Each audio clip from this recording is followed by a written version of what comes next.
C'est un projet de longue haleine, comme le dit bien la grande grammaire du français.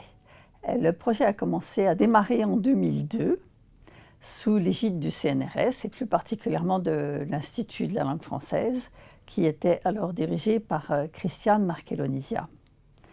Et ce projet a d'abord impliqué 2 universités parisiennes, Paris-Nanterre et Paris-Diderot.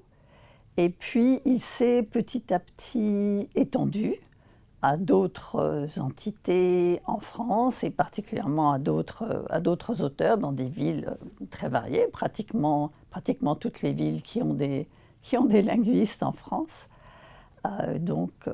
Lille, Metz, Nancy, Aix, Toulouse, enfin ce que vous voulez. Et ensuite, avec les nombres d'auteurs, on est en fait arrivé à une très belle équipe de 59 auteurs pour écrire cette grammaire.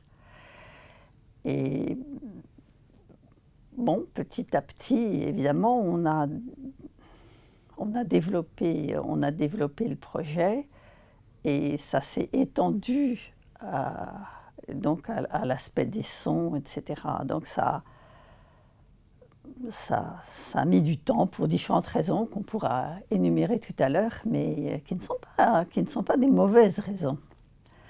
Par exemple, évidemment, plus on a d'auteurs et plus il faut faire d'aller-retour avec ces auteurs, parce qu'on veut maintenir la cohérence. Donc ça, c'est une des raisons pour lesquelles ça a mis beaucoup de temps. L'autre raison étant la variété des données dont on a déjà parlé, puisque pour maintenir la cohérence, c'est un défi en face de cette variété. C'est facile de maintenir la cohérence dans une grammaire qui choisit son français. C'est moins facile quand on ne choisit pas. Voilà. La durée du projet a été longue, mais pas plus longue que celle de l'encyclopédie de Diderot et d'Alembert, ou de la grande grammaire d'Amourette et Pichon, ou de plus près de nous, la grande grammaire de l'italien. Une fois que nous avons réuni cette équipe de 59 auteurs, nous avons travaillé ensemble à la mise en place de ce cadre cohérent et homogène, à cette terminologie, à ces choix d'analyse, ces choix de données. Nous avons été accompagnés pendant tout ce processus d'écriture par le soutien de différents organismes comme la DGLF-LF ou le LabEx-EFL et le laboratoire de linguistique formelle à l'Université de Paris, dont les ingénieurs ont travaillé pour constituer les bases de données écrites et orales qui sont au cœur de cette grammaire. Et une fois que nous étions assez avancés, que nous avions, disons, une première version, nous avons choisi un éditeur et nous avons choisi Actes Sud parce que c'est un éditeur qui n'est pas trop spécialisé. Nous voulions un éditeur généraliste capable de toucher un public assez large. Et nous avons travaillé en étroite collaboration avec Anne Bresson-Lucas qui a suivi le projet tout du long et qui, il y a quelques années, nous a fait réécrire beaucoup de choses, donc ça a ajouté encore du délai, mais c'est parce que les premiers jets de certains chapitres étaient un peu ardus, étaient un peu destinés à un public trop spécialisé. Nous les avions fait lire aussi par certains enseignants de français qui nous avaient dit la même chose.